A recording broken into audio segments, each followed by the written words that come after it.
Hey guys, my name is James Walsh, and you are listening to the Wrestling Epicenter here on YouTube. I want to thank you for finding us.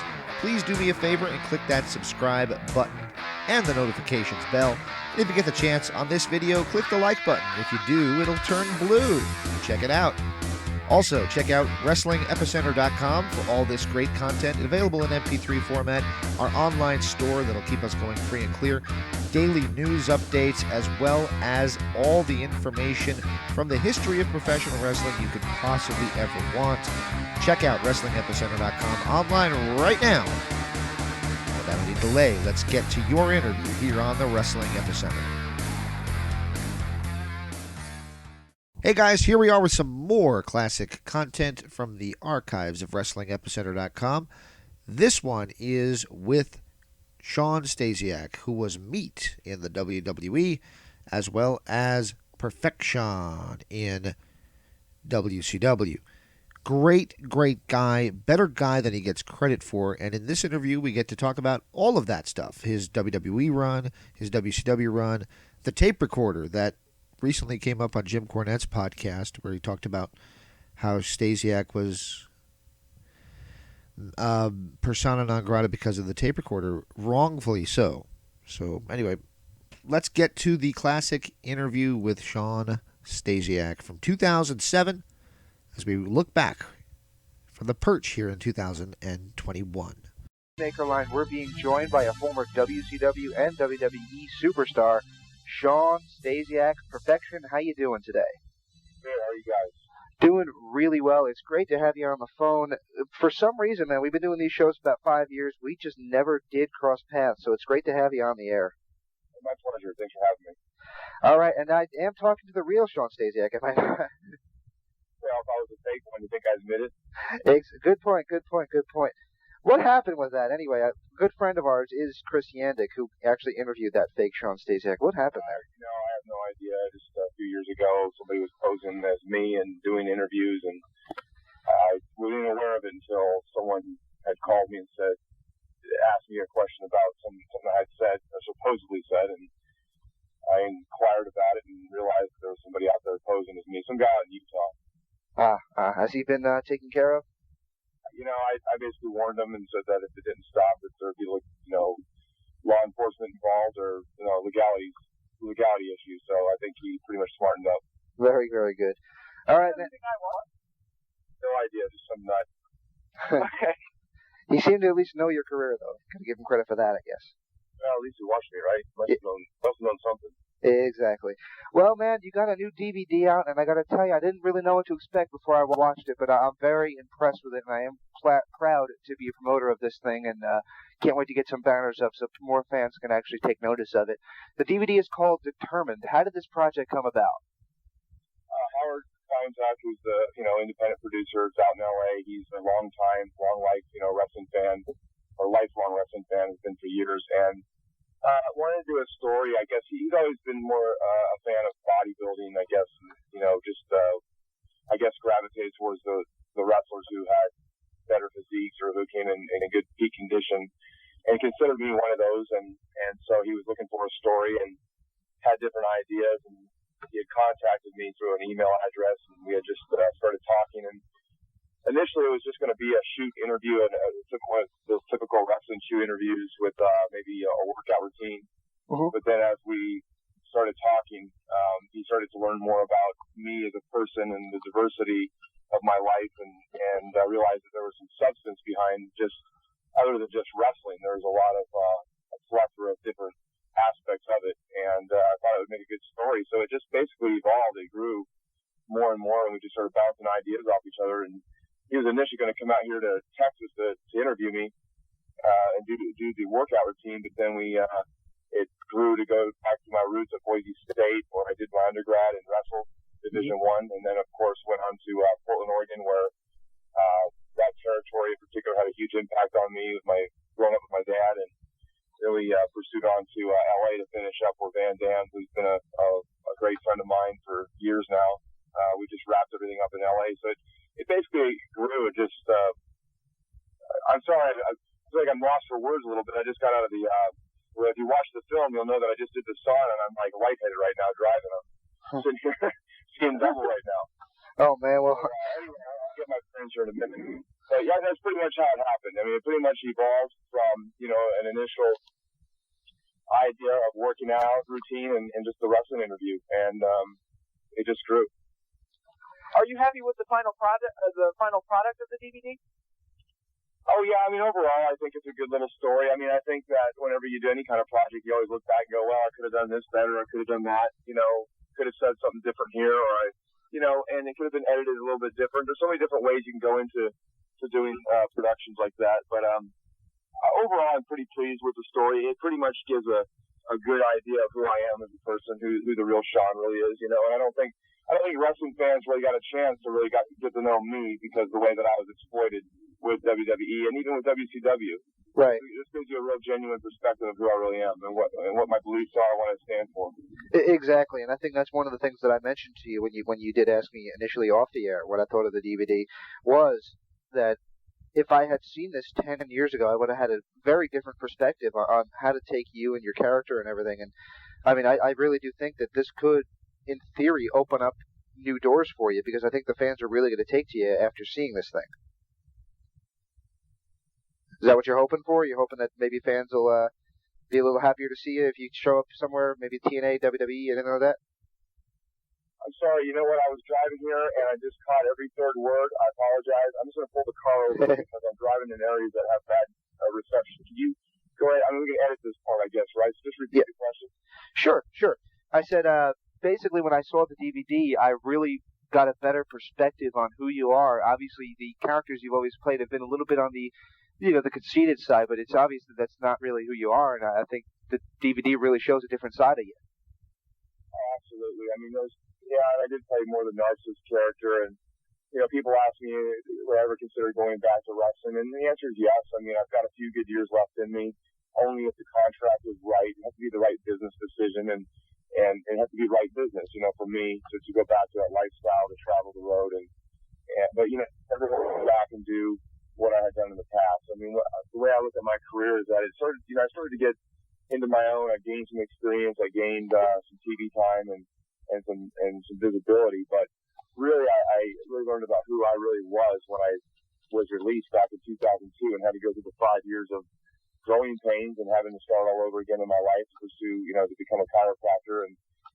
just the trials and tribulations that I had to go through. It gave me an opportunity not just to reflect back on my wrestling career, but just my entire life. And that's just life. You just grow, and at least you should. I mean, not everybody grows and gains that wisdom, but if you're not constantly challenging yourself and bettering yourself and looking back where you went wrong and the mistakes you made and moving forward on the journey of life, then, to me, you're just dead. So with that being said, if I ever did make a return to wrestling, it would have to be something of good merit.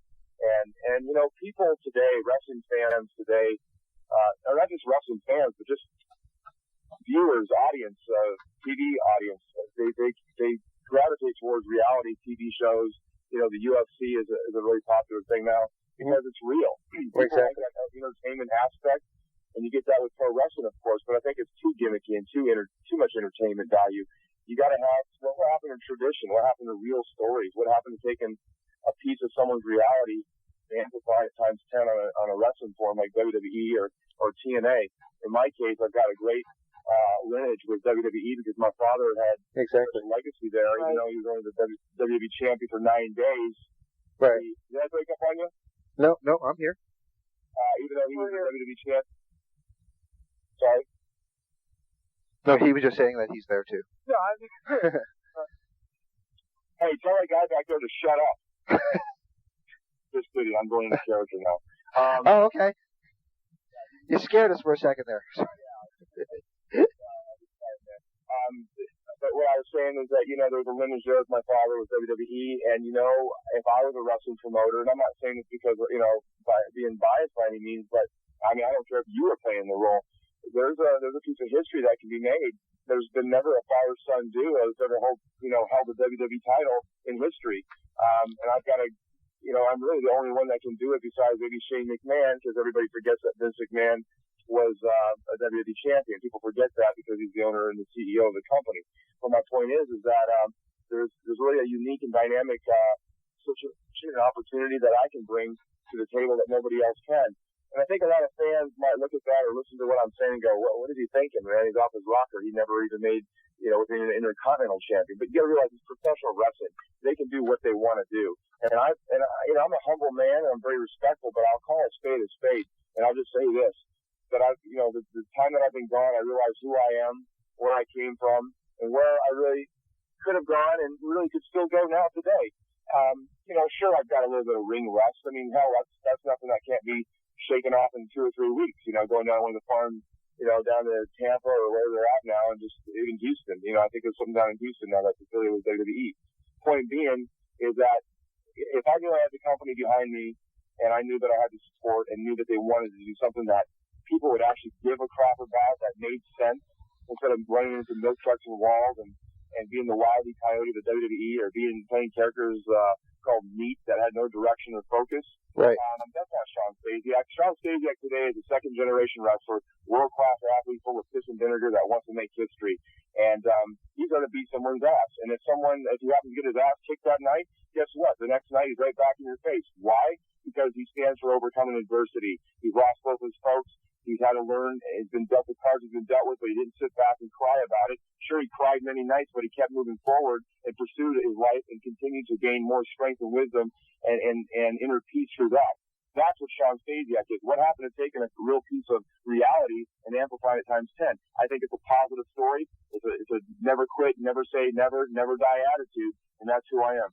Excellent. Wow. I'm glad to hear that, man, because I've been saying those things about reality for so long. I'm not a big reality TV fan, but if you're not going with the times, you're kind of getting stuck behind them. But I got to ask you this. You just mentioned that they missed the ball here, and I do agree. Do you think that they maybe should have focused more on the fact that you are Shawn Stan the Man Stasiak's son? Because, I mean, sometimes in WWE, it almost felt like they didn't even mention it. I don't want to sound like I'm being ungrateful by any means, because ultimately I am grateful that I had the opportunity to start my career with WWE and Vince McMahon. And that whole company gave me that opportunity and that forum to work on. No one would know who Shawn Stasiak was if it wasn't for them, and I wouldn't be talking about this documentary. So first and foremost, I've got to give thanks, and I'm very grateful for that opportunity.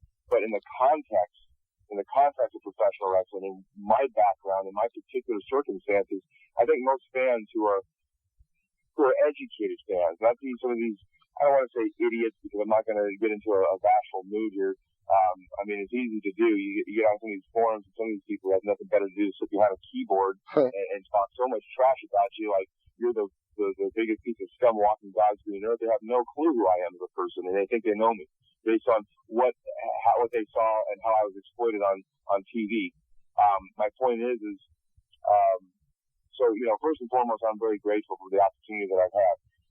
But in the context, no, I didn't even scratch the surface. And yeah, looking back, it's always, hindsight's 20/20, right? I mean, that sounds cliche, but, I look back and I was happy that when I first made my debut as Meat, I was a little disappointed that I had anticipated my whole life to be part of something my dad had, had reinforced all those years. And, but I said to myself, well, it's getting kind of gimmicky, and just take it and run with it and do the best you can. And, of course, back then I didn't have a clue what I was doing, I just based it on pure instinct and the training that I did have. But, hypothetically, if I could play any of those characters all over again, they'd be probably completely different. I'd have so much more experience and more wisdom now, and I would be able to really, but any of those characters of the past are not me anyway. Like I told you, who I am is, Shawn Stasiak is Shawn Stasiak. That in itself is a gimmick.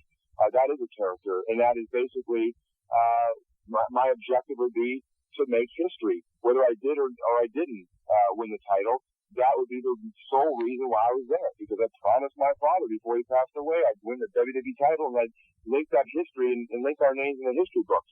That is a great story. I'm not saying it because it's me. I'm saying even if it was you or the guy down the street, it doesn't matter. I just, so do I think they missed the boat? Looking back, I think they could have done so much more with me and taken advantage of the opportunity, not just for myself, but, for them as a company. That's my true thoughts. But, it is what it is. And it's never too late, I don't know if there's going to ever be an opportunity. I'm not sitting there, holding my breath, waiting for the phone to ring. I've moved on with my life. I've got a whole different career and getting into motivational speaking. And, my life will move on just fine with or without professional wrestling, to be quite honest. Mm-hmm. But it is in my blood. And, the clock is ticking in the sense that, I certainly would hope that I wouldn't get a phone call when I was 45, 50 years old to do this storyline. And even still, it would be too late because WWE's done the craziest.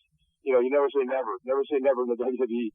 But if you really want to get someone that's believable, that's in good peak condition right now, I'm 37 years old. I'm a young 37-year-old. In essence, I've been away for 5 years, but I've had a chance to really rest my body up too. So I feel like I was that race car in the pit getting refueled and re-stamped. And throw me back on the track and watch what happens. Let me fly. You watch what happens.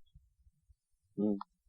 Well, one of the things I want to ask you about is one of the things you're most known for your time in the WWE was that you wrestled Kurt Angle in his pay-per-view debut. Did you think that Kurt Angle would turn out to be the big star that he turned out to be?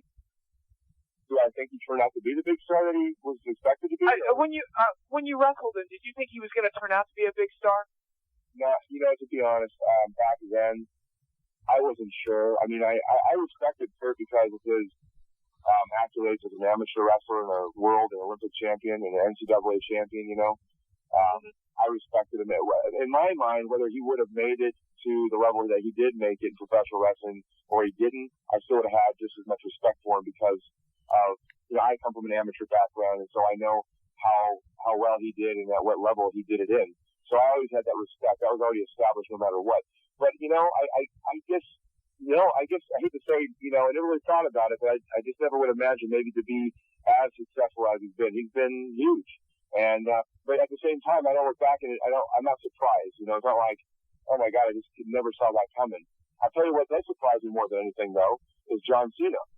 Really? I say John Cena because John Cena was my personal trainer back in 1999. I went out to LA. In fact, it was actually a connection hookup through Kurt Angle's agent, Dave Hoff, who also is an editor for Muscle and Body magazine that's sponsored through the Vitamin Shop. Anyway, he hooked me up with a friend of his, and I went out there for a week just to train and just to relax a little bit. And this is when I first broke into WWE as the character Meat. Mm-hmm. And I met John Cena, and John Cena worked at a Venice Gold gym and was a bodybuilder and did some competitions, and he bounced some odd jobs, and I met his brother and the girlfriend he was dating at the time, and I went out there for a week, and we pretty much trained together, and I let him kind of take control of my training program that week and just followed his routine. And I remember him and I watching, it was a pre-recording for Sunday Night Heat. I wrestled Jeff Jarrett, and we're watching it together, and he's just looking at me and looking at the TV and looking at me, and he goes, I just can't believe that's you. I can't believe he goes, I've always wanted to be a wrestler. It's my biggest dream since day one. And just going on and on and on about it and asking me for advice on what would I recommend. I said, well, and in my mind, I'm thinking, here's just another, nice guy, very polite, respectful, had a good body, good, well-built bodybuilder. I just said, just go find a school around here and learn the basics and maybe eventually do some small shows, and then eventually you just send your tape in the WWE, and when they come into town, you might get a dark match and like a tryout match. And I kind of gave him some advice to follow. And lo and behold, I'll be damned that, years later he become John Cena, and become the big sensation that he's become. So that's more of a shock to me than anything. Mm. Have you spoken to him since he became the big star that he's become? Yes, I have. And he's very, very busy, even says on his answer machine that he's very stingy on phone calls, which return calls. But no, we've talked a few times. I've seen him a few times, and I remember the first time I saw him after he had really made it. Because actually I had saw him he was in the developmental program I think in Louisville when I was my last tenure with WWE in 2002. And he was doing these the house shows. I don't think he was on TV quite yet.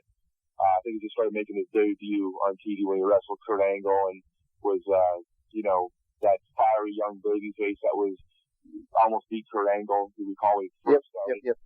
And that's when I was that's about the time that I started that I got released, back in 2002, September of 2002. And, but we had spoken, of course, but we were just focusing on our own stuff. But I remember when I got released and I moved over to Texas to pursue my other aspiring career to be a chiropractor. Mm-hmm. They came through Dallas a few times, and I've been backstage, and we basically hooked up and just spoke for a while. I remember made eye contact, and he just stared at me, and I looked at him, and he just said thank you, and he was just so respectful and grateful, and that meant a lot because little did I know and realize that I'm sure he would have pursued his dream anyway, regardless of whether he would have met me or not. He had stars written in him from day one. He was just meant to be an entertainer. He's I'm not really crazy about his gimmick, not really, but I mean, I think he's good at what he does, and I think he's just done phenomenal for himself, and people can criticize him all day long. The guy, what he stands for is the same thing that I'm preaching, is that you take with what you believe in and stand for and go for it, man, and never say never, and that's what he is. And I wish I had more of that attitude when I was in the WWE. Some of my way of thinking is very foreign to me today because I've changed so much as a man today because of the trials and the errors. It's been a humbling experience. I've had to go back to the drawing boards, and I'm very grateful. As upset as I was and disappointed that I was released the last time I felt so relieved because I was so frustrated for so long. Always, doing everything I could to stay in shape, to work on, even though Planet Stasiak was a hokey gimmick and we could never get on the same page with that whole thing. I had a certain idea about it, and the way that it was exploited was completely the opposite of what it was supposed to be. And that's why people thought it sucked. But that was actually a pretty cool idea. If they actually would have, WWE create a team and the powers that be were to actually put some energy behind it and do it right and promote it correctly, I thought it had great potential. It wasn't supposed to be this whacked out character that jobbed out to everybody, that talked to things that were up and, looking up in the heavens, and, it was supposed to be kind of like a Jim Carrey, Jim Carrey from the Riddler and Batman. Remember that movie? Yep. He was very graceful, very articulate, educated, but he wasn't a poser. He was someone that was just very graceful, but he was a force to reckon with. That was Planet Stasiak, with a little bit of history tied in with my dad, of course. Now I feel like you asked me one question, now I'm rambling on. But, well, I got to tell you, it knocked out about 5 questions in the answer, so it did a great job, man. Yeah, I figured I would have. I have a tendency of doing that. That's okay, man. It's great to hear. Just reverting back to John Cena, and that was the biggest thing was, is that just the way, he was just so genuine in the way that when we made eye contact, he was like, he didn't forget his roots, is what I'm saying, Oh, yeah. And a lot of, so I guess I had some contribution to his very beginning. That was a bit of a precursor for him to reinforce his lifelong childhood dream of becoming a professional wrestler, especially for the WWE, because that's what he grew up, watching. So, that to me, and a lot of people could be very bitter. Trust me, think about this for a minute. There's been 5 people that I've met in my life that had nothing to do with the professional wrestling business, and I met these people prior to them ever getting into it, and prior to me ever even getting into it. And that's Tori Wilson. I went to Boise State University, met her in Boise, Idaho, at the Gold's Gym off Fairview Avenue. Mm-hmm. She was like, she knew I was going to go train to be a professional wrestler. Oh, good luck. We'll be looking for you. We'll look for you on TV. We know you can do it. That kind of encouragement thing. Huh? I actually wrestled Shelton Benjamin at a wrestling tournament in Vegas. He was at a junior college at the time, and I was at Boise State, and we had wrestled each other. And I remember I had barely squeaked by him. I think I won 6-5, like by 1 point. Huh. And I got up the mat, and I went, man, I'm in trouble. If I can't be a junior college kid better than that, then I'm in trouble. And they said, Shawn, he's a junior college national champ, man. And, he went on to become third, for Minnesota in the entire country for NCAA. And we didn't put 2 and 2 together until we were traveling together, and we were talking about our amateur careers and reflecting back on certain tournaments and stuff. And I said, wait a second, did you wrestle for last in college and junior college in California? He goes, yeah. I said, did you ever wrestle a heavyweight from Boise State? He goes, yeah. And you could tell he was bummed out because I think he just had a bad tournament. And I go, well, that was me. You don't remember that? He goes, oh my God, I didn't realize that, you know. And then, and Shawn's a great guy, you know, and a great athlete. Oh yeah. And then there was Orlando Jordan. Orlando Jordan went to Boise State. He got me a job at Pizza Hut. We were flipping pizza. No one knows this stuff. We were flipping pizzas in Boise, Idaho, and imitating, doing wrestling interviews and watching wrestling videos. And we both wanted to get, you know. So you know, look what happened there. He got into WWE. You know, he got released. But my point I'm making is that I've met all these people along the way. John Cena, I told you the story with him. Oh yeah. Personal trainer in California, and lo and behold, I met Kurt Angle at an NCAA tournament in Iowa back in 1994, I believe it was, or 95. It was right before or right after we won the World Championships. And someone said, hey, Kurt, this is Shawn Stasiak. That's, you know, my real last name. This is Shawn Stasiak. He's a, you know, Boise State heavyweight. His dad was a wrestler at the WWE. He's gonna get into professional wrestling. He's like, wow, great, cool, nice to meet you. And you know, I could tell that he had no interest in professional wrestling. He was focused on amateur wrestling. That was what his lifelong dream was, to become an Olympic gold medalist. And that's exactly what he did. So those 5 people I had met, not just one, not 2, 3, 4, but 5 people. What are the chances of me meeting 5 people in my life, all dispersed in different parts of the country, that then years later we all became part of the WWE, and this is where it really hit me. I said, there's got to be, this is where my spirituality really kicks in. I said, God must have a big purpose for me, because it's been painful. I've gone through my trials and my nights of wondering why and what happened, and how, it's almost like a dream. But I even wrestle in the WWE? Did that even happen? You know, I have to watch film sometimes and go, I can't believe I did that. I was basically half naked every night in a pair of tights and boots and oiled up and wrestling in front of 20,000 people. That's me. I mean, it's almost foreign to me sometimes. So I'm sitting there studying for a biochemistry test, getting ready for, you know, I'm in chiropractic school, and WrestleMania is like next week, and I'm looking at the advertisement, and I'm seeing Kurt Angle, Orlando Jordan, Shelton Benjamin, Torrie Wilson, all these people, John Cena, advertised and part of this WrestleMania event. I'm going, what is wrong with this picture? I'm sitting here, the son of a former world champion, a former pioneer of the wrestling industry. You know, even though he was a champion for 9 days, but who cares? He's one of the, it doesn't matter. That's just a prop. He was one of the backbones of the business. And I'm sitting here, I'm 6'4", I'm 250 pounds. I don't have an ounce of fat on me. I can cut a promo. I know this business is in my blood. I know that if I just had a storyline that I could live, breathe, sweat that business. And I'm sitting here in my living room couch studying for a biochemistry test, and these people that I all met in my life are all advertised for WrestleMania. And I'm going, what is wrong with this picture? So can you imagine how I felt? Oh, absolutely. Wow. Did it ever break your spirit? Did it ever, you know, really break you, seeing that kind of thing happen? You know, there was times where I really got down about it. So, God, what?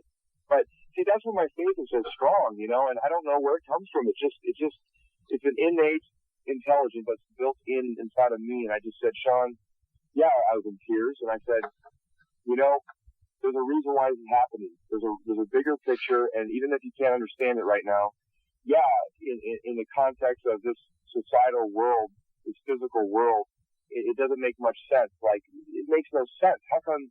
I mean, you know, I'm happy for all those people I just mentioned, you know, where they could be part of that and make some money and live their dream or whatever motive they had to doing it. But I'm sitting here going, I grew up in this business. I have memories of Andre the Giant in my house, drinking with my dad. I mean, I traveled the highways and byways of life of this business. I remember Roddy Piper used to scare the crap out of me when he used to cut promos with the Portland Sports Arena. You know, I got memories that, not to take anything away from these guys, but you know, it's as much as like a, you know, Stephanie McMahon or Randy Orton or Guerrero. They have memories like I do, where we were bred into this business, and we have memories that can't be bought or made up. These are real, live. This is my part of my life, and I'm sitting here, and all these people advertise for WrestleMania, and I'm not even part of it. In fact, I have never even been part of a WrestleMania. The closest I've ever been part of a WrestleMania was when they bought WCW over, and I sat in a box with the other WCW people, you know, just they had the cameras pan us a couple times. That was Shane McMahon's new purchase. I guess what I'm getting at is that those kind of moments were painful because how could it not be? You know? Mm-hmm. But at the same time, I just said to myself, I'm grateful that I met John Cena.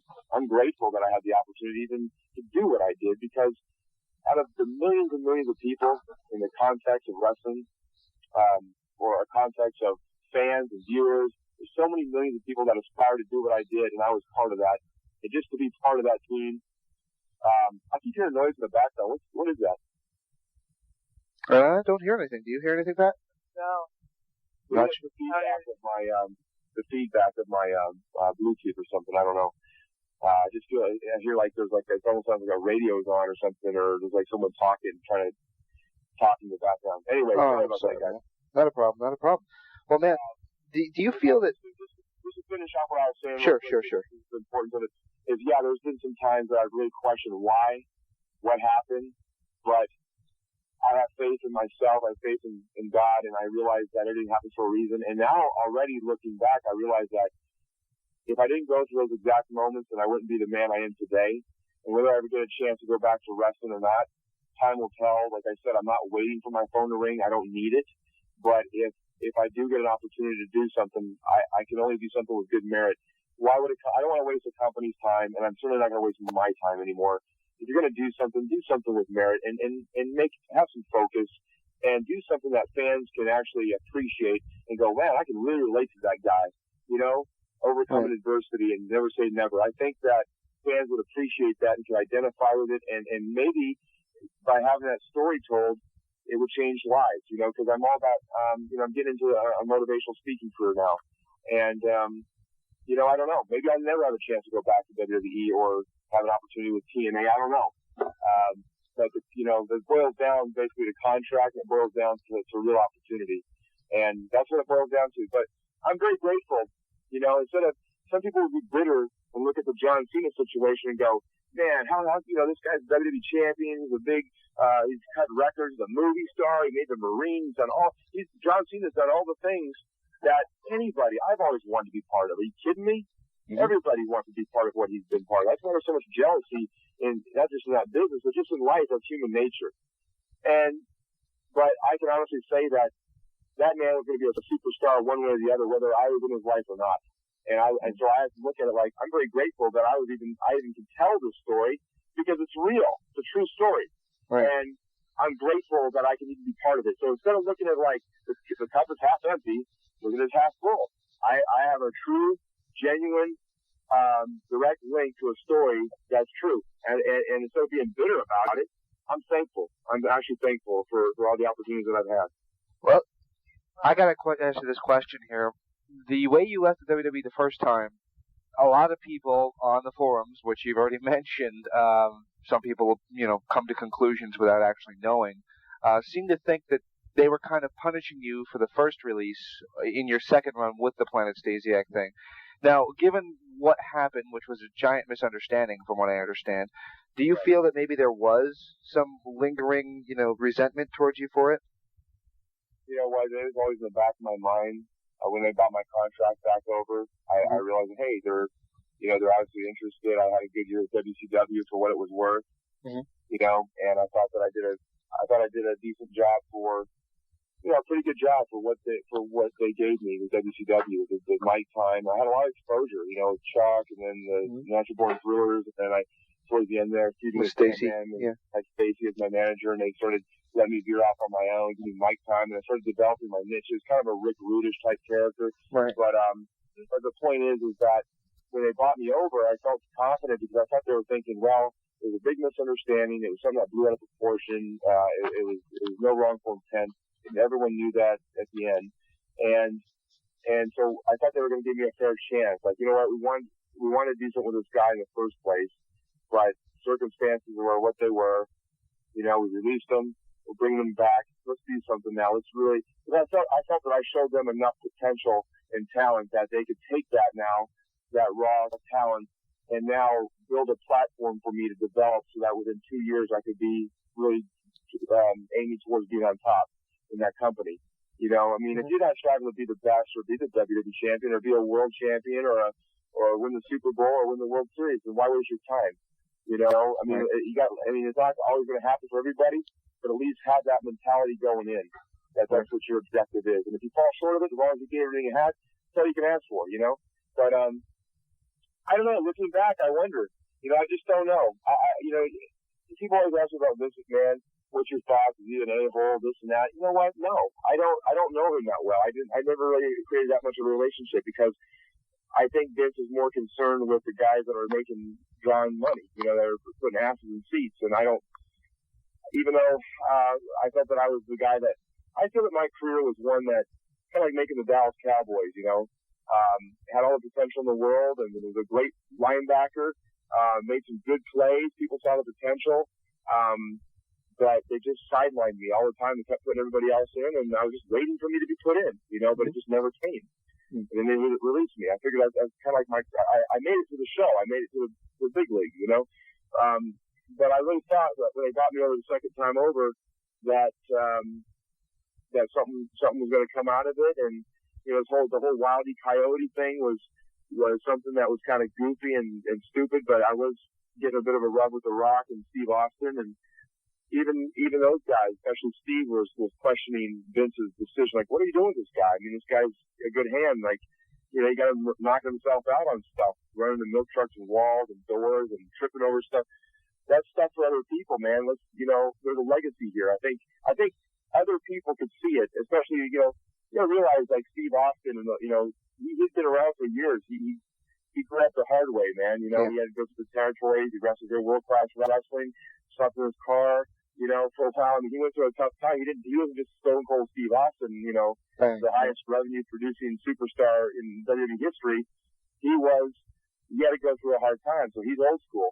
I think a lot of these guys could see that talent in me, but, you know, I mean, I don't know, but that never came. The whole Wildy Coyote thing was something, I was supposed to redeem myself. I was supposed to finally accidentally win a match and beat someone pretty big name, and then from there on carry on a winning streak, and then totally just thrash the job side that I was doing and turn it around. But it never came. The ball never came. And then I came up with the Planet Stasiak idea, and it was, man, I was getting 5-6 signs a night, you know, and I hadn't seen probably 1 or 2 signs in 2 years of my career, and then all of a sudden in 2 weeks I've got 6-7 signs a night in the arena, and then it ended up an indication that the Planet Stasiak thing was working now, that at least people were, you know, out of all the wrestlers they could write a sign or write something up, they wrote something about me, and they hold it up and the cameras stand on it.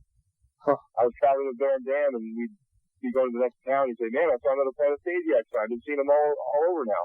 I said, really? I didn't even notice. He goes, no, yeah, I was a couple tonight. So I don't know what happened, man. I mean, I could, you know, you're driving yourself crazy trying to figure out, you know, who and what happened. You know, everything happens for a reason, man. And just, I don't know. All I can tell you is I'll never go back to do any of that crap ever. The contract has to be right, and I've got to be treated with some respect. And I respect myself too much. But, you know, that's all I can say about that, really. Yep. Now, you mentioned Eddie Guerrero. Obviously, your father died relatively young. We got Bam Bam Bigelow, you mentioned a few minutes ago. You worked with him in WCW. Kurt Hennig, you worked with him in WCW. The question I got to ask you is, what is a young wrestler like you who's now, you're still young and all that, but you're seeing a lot of guys that are dropping very, very young. What do you think about that, and what do you say when people ask you what your perspective is on all the deaths in wrestling? It's just sad. I mean, you know, you can't deny that there's definitely been an issue with wrestlers and dying at an early age, and you know, I don't know if I think it's a combination of all kinds of things. I mean, you know, the bottom line is that no one's a babysitter. I mean, these are grown men that need to be responsible for their own actions, and no one's forcing them to do anything. I don't know. I mean, I don't know if it's just a lifestyle because there's no off seasons and you're traveling constantly, and even though everyone knows the cat's out of the bag, of course wrestling's choreographed, but it's probably harder on your body than any other professional sport because there's no off seasons. Even though it's choreographed, you're still standing on the mat, you're taking bumps, you're you know, you're traveling from one city to the next. It's a rough life, man. Mm-hmm. And I just don't think, and of course I think that maybe the expectation was for you to look larger than life and look like a cut-out comic book hero, you know, and I don't know, and I'm not pointing fingers at I don't think it's anyone in particular to blame. I think it's just something that needs to be cracked down, and from here on out to move forward to know that the WWE or any other wrestling promotion does everything they can to safeguard their athletes, and you know, I don't know, maybe like I said on Fox News about the Benoit thing, I said that maybe there should be off seasons implemented so that guys can have some time, you know, maybe you're on the road for 2 or 3 months and then you can get like maybe a month to 2 months off even.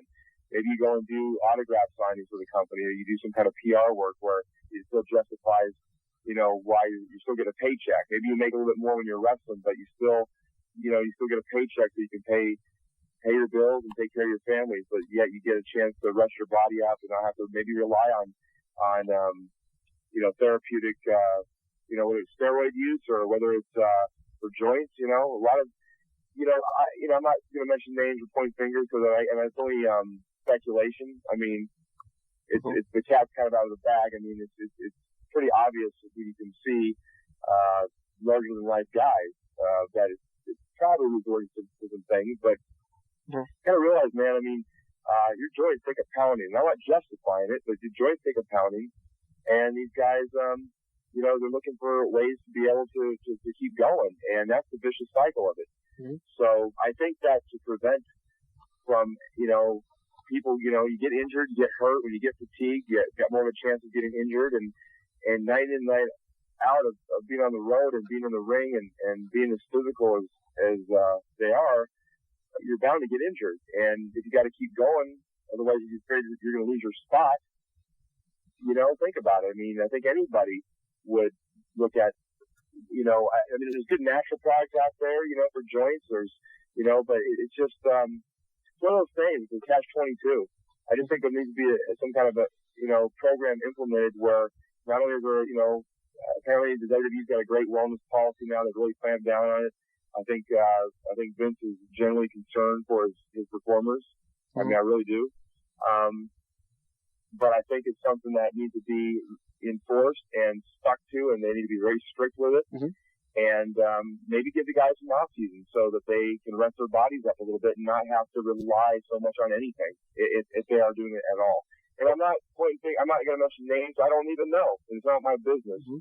But evidently there's an issue, isn't there? I mean, I think so, there is, obviously. Well, I mean, you know. And it was I was one of the few guys who, when the Benoit thing happened, and when you see these guys, like you mentioned, you know, obviously your connection with John Cena, he's out because of injury, and you see Edge just coming back from an injury. A lot of their top guys are going out for injuries, and I just keep thinking, well, maybe it's because they're working every single night and there's just such potential for injury there. So I keep thinking, well, maybe, you know, 6 months on and maybe 6 months off, and then they can come back early if they need them. But, you know, maybe find a way to put it in their schedule where they can go do promotional things and, you know, write them off storylines for a little bit. But that's just my perspective. I do have a question for you about your motivational speaking. And basically it's obvious that you have the ability to put together sentences really well. I mean, you're obviously very well spoken. You're obviously very well educated. What is the center of your motivational speaking? Is it basically what you're talking about in this interview? My main message, and I'm sure I'm going to refine it as I go, you know, but the main meat and potatoes of it, no pun intended with the meat. Yeah, I can't even go into the grocery store. I see fresh cut meat. I run the opposite direction. Oh my God, I have to buy the name meat, the word meat. I have fun with that. My main message is pretty much, you know, we're at the highest epidemic in this country for diabetes, depression, and obesity. I think those three things go hand in hand. People treat food like a drug. We live in such a high, fast-paced society. Everybody's so just stressed out. I mean, it's about paying your bills. It's about work, go, and you know, you know, you bring your adrenals out and you zap your serotonin levels, and people are just depressed and living on pills, and and basically eating themselves to death. I mean, I don't know any other country that has so many fast food restaurants and all you can eat, and especially down here in Texas. I mean, everything is bigger in Texas. Mm-hmm. They got that right. I mean, everything. So my point is that my main message is how to overcome adversity and how to strengthen not just your body physically, but mentally and spiritually, that whole triad of mind, body, and soul. How I have used physical fitness my whole life, whether everything I've done in my life, be it chiropractic, professional wrestling, amateur wrestling, and just being a weekend warrior or fitness enthusiast, everything's revolved around one thing, and that's the health and fitness industry. And that's a big part of who Shawn is. I wouldn't be the amateur wrestler, the professional wrestler, even a chiropractor if I wouldn't have been into being fit and health conscious. And so with me losing both my folks and not having any siblings, and having to go through the ups and downs and highways and byways of life, when I've gone to the drawing board, people say I got to go back to the drawing boards. For me, it's going to the gym, it's getting on a piece of cardio equipment, whether it's a treadmill or Stairmaster or running, swimming, lifting weights, whatever it is, listening to my iPod and listening to music that makes me feel good, putting myself in that good feeling frequency, okay, and visualizing and meditating and thinking about visualizing what I want in my life. So the main message would be how to manifest positivity in one's life, not just through a physical or physiological sense, but how that carries over and transcends into the mental and spiritual, and that will then carry over into other aspects of your life, be it family, children, relationships, careers, new goals, visions, whatever it may be. But how can you be happy? When they say, you can't be happy with anybody else until you're happy with yourself. And I think that may sound selfish to some people, but you can't really give to others until your cup is full and abundance and overflowing. And how do you get that? Well, you can first start by, getting yourself straight. And I believe that all starts with your vehicle, your human vehicle, your body. And so when I'm huffing and puffing and I'm cranking out my last sets in the weight room, or I'm, I don't lift real heavy anymore. I just do more reps and supersetting, circuit training, and I'm just trying to stay more conditioned. But still, I'm going through those physical pains that I'm feeling. I'm thinking about anybody who's wronged me, or I'm thinking about something that's bothering me, or something where I fell short of whatever goals I might have in life that I fell short of. I take those mental pains or grieves that I've had, and I squash them through the physical pain that I'm feeling. Now I'm a little bit more of an intense side of things, but this could be applied to anybody, just a regular 9 to 5, office worker to an extreme athlete to a housewife. It doesn't matter. I mean, this is just using physical fitness as a means to manifest positivity in your life. And once people start to see the change in their body, their skin changes, they look healthier, the contours of their face, they're in synchronicity and you're in tune. A little philosophical, but it's I'll keep it pretty simple and basic, and that's the culprit of my message. Excellent, man, excellent. When you were on Fox News, who was it that interviewed you? I don't remember. It wasn't Sean Hannity. It was the other guy. Alan Combs? Did he? Between you and I, did he actually let you finish a sentence? Well, of course. I mean, yes and no. He was interrupting me a few times. Of course, that's their job. They're just trying to push you around and get what they want to get out of you. But I didn't really budge. I kind of stood my ground, and I was basically, I was trying to explain that it's a business where you got to realize the media is really, it's their job to blow things up, man. I mean, this whole steroid talk and WWE and this whole, it's gotten blown out of proportion. I think the athletes today are much healthier. I think that I think a lot of these guys that are dropping off are guys of yesteryear, Yeah. I basically stood my ground. I think there's definitely an issue and there's a problem. So it has been a problem that needs to be addressed. But it's not, these are grown men that make their own decisions too, and no one's putting a gun to their head telling them to take this or take that. That's a choice. And so I've always said, and I'm not just trying to stick up for score brownie points to the WWE. I just I don't think that they should be babysitters, but they definitely need to reinforce the wellness policy and stick to it and make sure it's in place. And that's all they can do, you know? Mm-hmm.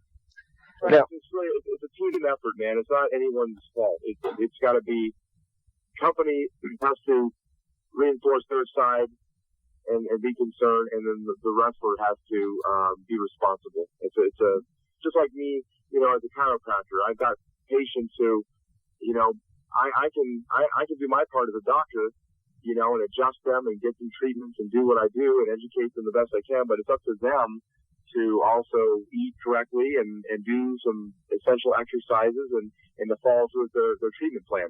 It's a team effort, you know. Excellent. Well, I do have to ask you a couple more questions, then we can let you off the phone. First of all, thank you for giving us so much of your time so far, and we will get you off the phone real soon. The question I have for you is, what advice would you give to a young wrestler just getting started in the business? Well, don't get in it. No, you know, honestly, young wrestler advice for a young wrestler. You know, it just depends. There's so many things about. I mean, I would say to you mean like as far as business ethics or just training, or what do you mean? Anything. I mean, you can answer it as short as you want, as long as you want. But just to give you an example, Bobby Heenan said, "Take your revolver and put it to the roof of your mouth." So, I mean, it could be as short as that or whatever you want to say. I mean, you know, the advice to young wrestlers, just make sure you got a good, solid foundation first before you go in the ring. I mean, just keep things. It's called a saying called "keep it simple, stupid." Just keep things basic and don't try to do a million things and, you know, end up hurting the other guy or hurting yourself. Just learn the basics. Be respectful. Learn the ethics of wrestling. You know, I mean. You know, I really, it's kind of a tough question to answer. I mean, right. I'd have to be with a young wrestler for a while and travel with them and have to see how everybody's different. But I'd say be respectful, work hard, learn the basics, and as they go on, learn, you know, the wrestling ethics in the locker room and learn learn the politics. Learn the politics, man. If you want to go anywhere, you want to have any kind of substance or anything that's worth a crap, learn the politics. Right. I'm saying that somewhat facetiously. But, yes, exactly, right. I just say learn the basics, man, and just keep your nose clean and do the right thing and learn the ethics as you go along. Take your time, man. There's no rush. All right, man. Well. Hey guys, my name is James Walsh, and you are listening to the Wrestling Epicenter here on YouTube. I want to thank you for finding us. Please do me a favor and click that subscribe button and the notifications bell. And if you get the chance on this video, click the like button. If you do, it'll turn blue. Check it out. Also, check out WrestlingEpicenter.com for all this great content available in MP3 format, our online store that'll keep us going free and clear, daily news updates, as well as all the information from the history of professional wrestling you could possibly ever want. Check out WrestlingEpicenter.com online right now. Without any delay, let's get to your interview here on the Wrestling Epicenter.